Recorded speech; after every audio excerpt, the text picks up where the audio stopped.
Hey y'all, I just jumped on here for a few seconds to talk about empowerment being a necessity.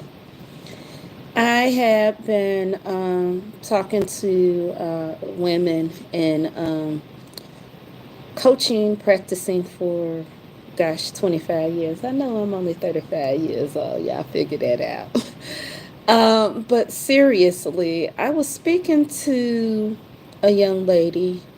Um, Young lady's having some real major difficulties. She, I don't know how to say this, so I'm just going to go ahead and say it. She's in a relationship or a situationship with this dude who she has a couple of kids with, and she finds herself pregnant. She's about 7 months pregnant. She got rid of the guy a few months ago, and then she let him back in. He laid in the bed, had sex with her, then he choked her. Um, she had a really hard time trying to figure out that she needed to contact the police. Other people got involved. Those people could have gotten hurt in that situation. And he was still finessing her where he was like, baby, I didn't really mean to do that. If you wouldn't have said what you said, I wouldn't have done what I did. I just want to say right now, love doesn't hurt. Empowerment for women is a necessity. It's not something that you need to figure out if you can fit it into your budget. At some point, we have to realize our self worth. This particular young lady, it's like, well, he's on paper.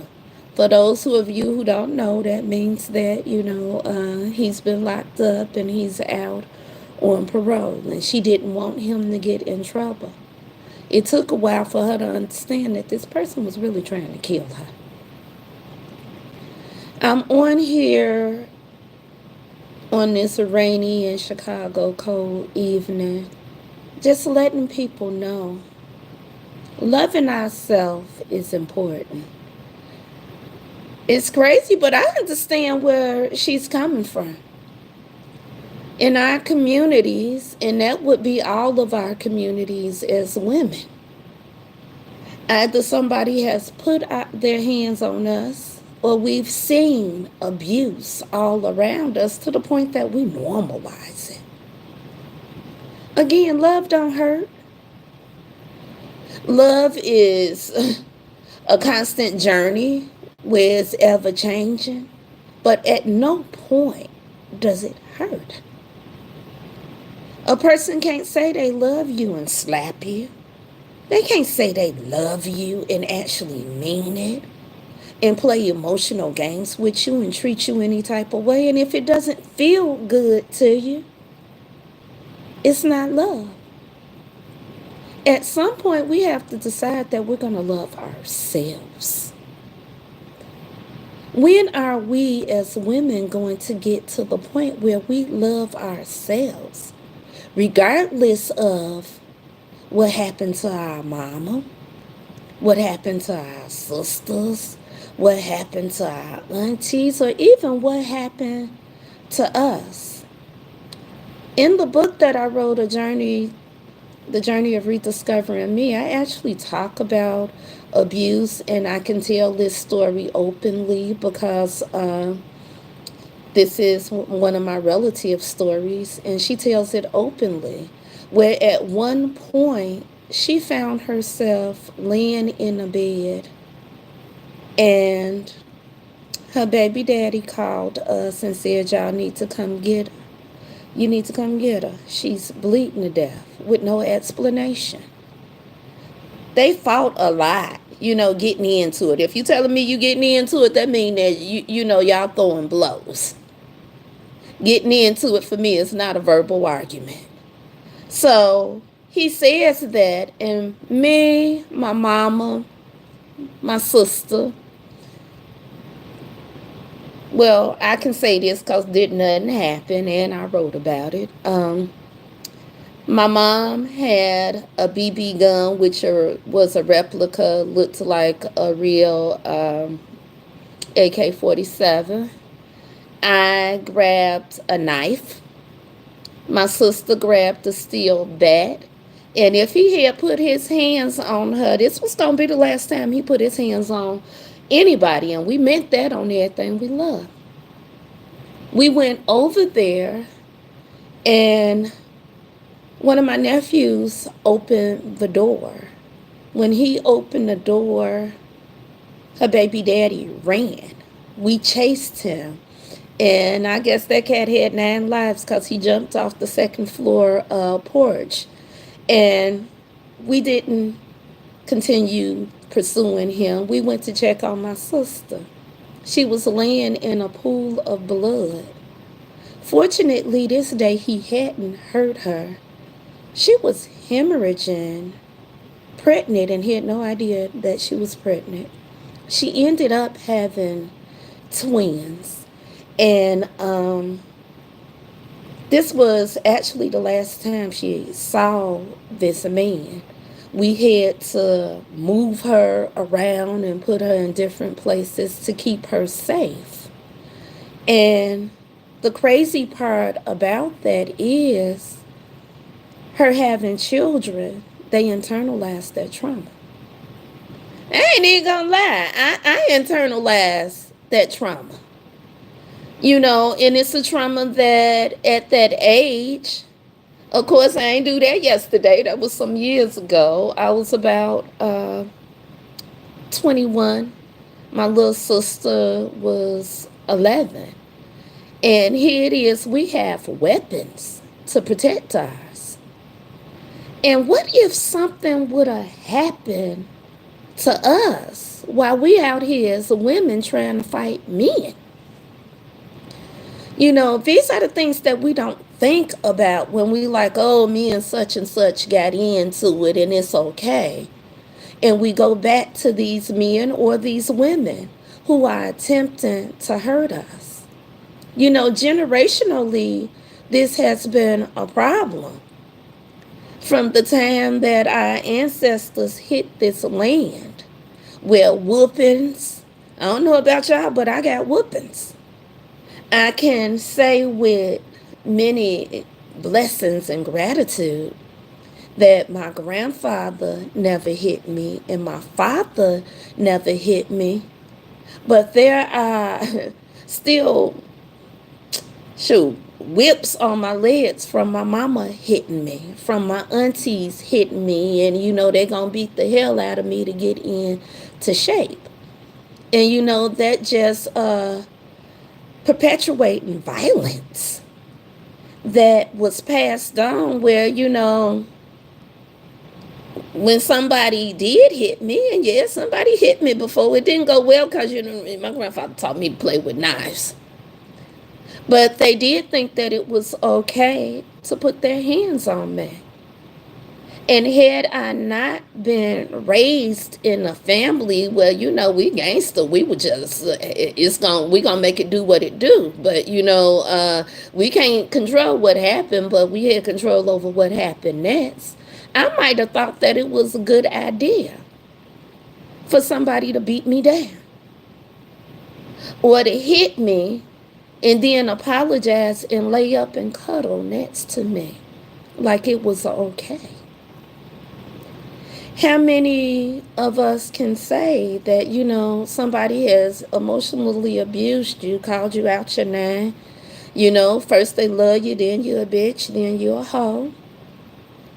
And then they cuddle up next to you and act like it's okay. And they've broken you down into small pieces, chipping away at the fiber of your being. And somehow, because of the psychological abuse, we feel like we're not worthy. It is what it is. All men gonna do that, or all women gonna do that. And I say, men and women, because abuse doesn't have a sex to it. It doesn't have a gender to it. But at what point do we value ourselves? When we love ourselves enough to say, this is enough, I don't want to do this anymore. This doesn't feel good. It didn't feel good when I was 5 and my mama did it. It didn't feel good when I was 18 and some fool tried to put his hands on me. And I learned that at my age now, it's not tolerable. And it didn't feel good then, and I refuse to allow it now. Again, I can't control what happens to me. And nobody can control what happens to them, but we all can control what happens next. Physical abuse is not the only abuse. There are people who use psychological abuse prominent with narcissists. Whereas, I call it the pimp game. And I do have a lot of male clients, and they don't like to fool with me initially because I'm hip on the pimp game. I've been finely polished, but as a young child, I was raised in these streets. And I have seen where a man will shower you and give you everything that he thought you needed because they studied you. And then they start taking it back just a little bit at a time. They done bought you flowers, taking you out to dinner, bought you an outfit, got your hair, your nails done, everything did, paid your rent up for you, and you like, oh my God, I'm living that Cinderella story that they fed us. And then, baby, you got $20. Baby, I ain't got the rent. Baby, I left my wallet. You got dinner.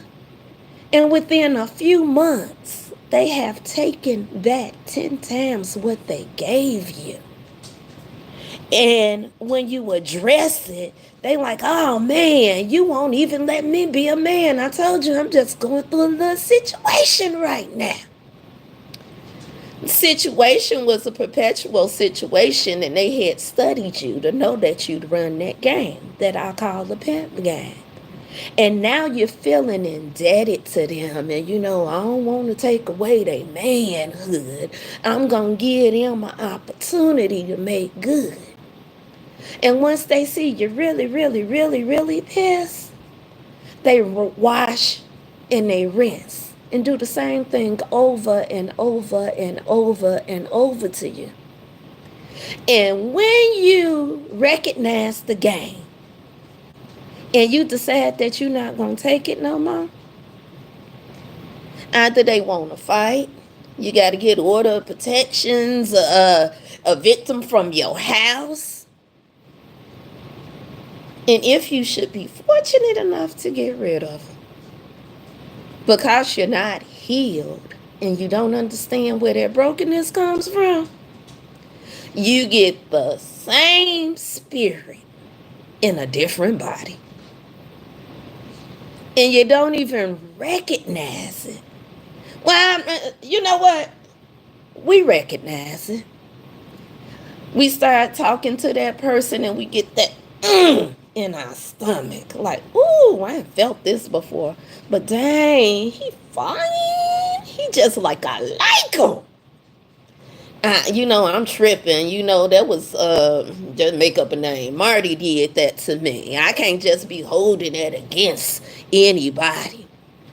But that feeling is something that you intentionally have as a person with intuition in your toolbox that tells you danger. Now, we all looking at danger, and we afraid of the wrong things. We're afraid to live life. We're afraid to have faith. But when fear, that ball in your stomach, come with Marty looking all good to you and rubbing on you, and you like, ooh, nah, he ain't gonna treat me the same way the other one did. You're not scared to go down that rabbit hole. And you don't recognize the rabbit hole until you're halfway down it. Then you're like, oh, dang, and did it again. How do I get myself out of this situation? Sometimes it's 2, 3 years before you're able to get yourself out of the situation. And we do the same cycles over and over and over again. Somebody say, oh, you pretty. You and looked at it in the mirror, you and beat your face, got that hair done, paid for it yourself. You know you pretty. But for some reason, when somebody tells you you pretty, it resonates with you. Ooh, he like me. Yeah. And we start to fall for the game over and over again. At some point, we have to take a step back. We have to realize that we in need of healing, first off. It took me a while to realize that I was in need of healing because, sometimes we have people envying our lives and we hate our whole life. And people are envying, ooh, she got it going on over there. At one time I was living in $1 million house, had luxury cars, and people like, oh, wait, she got it going on. I hated my life. I had a husband at the time who didn't know how to tell time. Would come into the house 3 or 4 o'clock in the morning on the weekend, smelling like cigarettes and didn't smoke. He had lipstick on his shirt, and I didn't even address it because he knew he had lipstick on his shirt and smelled like cigarettes. And as opposed to communicating how you lost your whole damn mind, we tally it up and tally it up until we sick and tired of being sick and tired. And it took for me to be sick and tired of being sick and tired. For me to just wake up one day and say, something is wrong here. I gotta fix this. This is not my life. And to God be the glory. My grandma, she's like, girl, I was married 71 years. Just because I was married 71 years don't mean you got to be married 71 years. I was in a different situation, a different climate. My grandma told me, you're beautiful. You're smart. She looked around the house as she was sitting in my living room. She said, this is the house that Sharinda built. You can leave this and start all over. My grandma was dying of cancer. Yeah. Soon as my grandma closed her eyes, Renda went to divorce court and started on a journey of really thinking about why we as women do certain things. And I wasn't just doing it for me. I've been a therapist most of my life, and so I study people. And so I just wanted to know, how did we get so broken as women?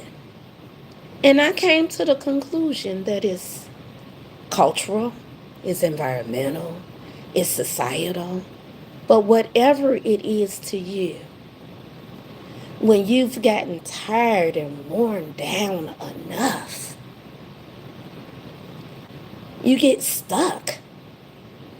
Because if you have a happy home, because a lot of people do have a happy home, people have raised their boys to be men and raised their young girls to be women.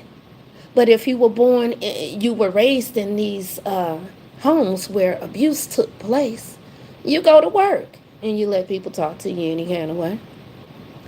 You let them give you all these little microaggressions, just like the ones that you got at home. We do it and don't know we do it. Oh, you think you cute? Oh, you cute, but you a little a little plump there. That dress would look better if you lost about 10 pounds. Now I have a relative be like, you really think you need that piece of cake? Now I just tell them, girl, bye. All of these things mold us to the person that we are and feeds that brokenness until we figure out what it is. I have a program that I call Focus. And in that program, I've learned in therapy and in coaching to focus, face fears. What things are we afraid of? Some people are afraid to live life. Some people are afraid to get on a plane. Some people are afraid of change. Some people are afraid to leave toxic environments. Some people just afraid of spiders. Where did that fear come from? Overcoming the traumas that are connected to those fears. What traumatized you to make you afraid of whatever the situation was? Is it something that you saw? Something that you experienced? Was it something that you heard? Then converting limited beliefs to positive beliefs. All of those superstitions that we were taught. I still have a relative. If you sweep over her foot, we were in another country and somebody was sweeping around her foot and she was having a whole fit, cursing out a woman who didn't understand the word that she was saying because there's a superstition that's going to bring you bad luck. I'm here to tell you that more often than not, our bad luck comes from us. It doesn't come from somebody sweeping over your foot or splitting a pole or, people telling you what you can and you can't do. That's not for you. That's for a different class of people who do that. And so just overcoming those beliefs and trying the spirit by the spirit in a sense, whereas you use your critical thinking skills and say, is that really logical? What happened the last time I did that? And actually stepping out to do it to see if anything's going to happen, if it's not something that is of danger, and creating positive belief systems, having that faith of a mustard seed. That if you just have a wee little faith and keep on moving, everything is going to be okay. Then understanding where we are now in our lives. How did you get here? What limited beliefs, what fears, what trauma brought you to this situation where you're sitting here thinking about your life? And what have you learned? What fears have you gotten rid of? What traumas have you overcome? What things do you have in that toolbox I was talking about earlier? Because we don't forget about it. We don't throw it in the garbage. We pack it tightly into compartments in the toolbox. So if a situation should happen to come up again, we get that feeling. We're like, run. Do not walk to the nearest exit. Then strategizing. Learning to create boundaries. Some of us have gotten so comfortable in not having boundaries that we don't even know what boundaries are. Oh, it's okay for me to go to a restaurant I don't want to go to. My eyes about to pop out because I'm allergic to seafood, but everybody else wanted to eat that. And they like, girl, you not eating it. Why you tripping? We become people pleasers. Did y'all know that no is a complete sentence? You can just say no. That's it. Not no because. Just no. No, I don't want to do that. No, that doesn't feel good to me. No, I don't like you and I don't want you in my house. We invite people in our house. Y'all got to go see Sinners if y'all ain't seen Sinners. But we invite people into our house knowing that they don't mean us any good. But we don't want to hurt their feelings and tell them no. But once you learn to establish boundaries and to enforce them because you love you, more than any other person in this world is an amazing feeling. Now, I'm not going to hold y'all long on this Sunday evening. Something just resonated in my spirit for me to just get up and talk about that, because that just broke my heart when this young lady was not able to love herself enough to understand that this man, who, yeah, she had two children with him, she was pregnant by him, but he actually put his hands around her throat while she's pregnant. And if it had not been for a relative, he didn't plan on letting her throat grow. She said she'd blacked out. And she still didn't value herself enough to file charges against him.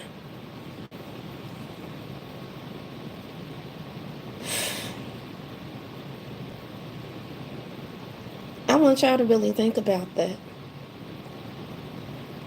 Is there something in your life where you don't value yourself enough?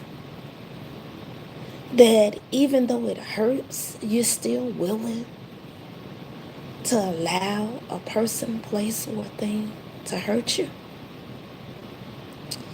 I have a link in my bio if you all want to schedule a 15-minute consultation with me.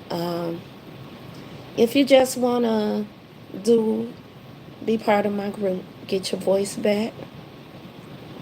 The link's in the bio.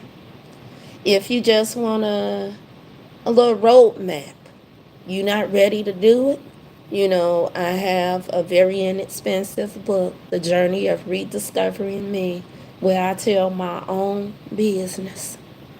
Just a little portion of my life in a novel format to make it entertaining. But as I'm walking through my journey, you can implement your own journey. Not only for inspiration, but for activation in your own life. I love y'all. Happy Sunday. I'll talk to you later. Peace.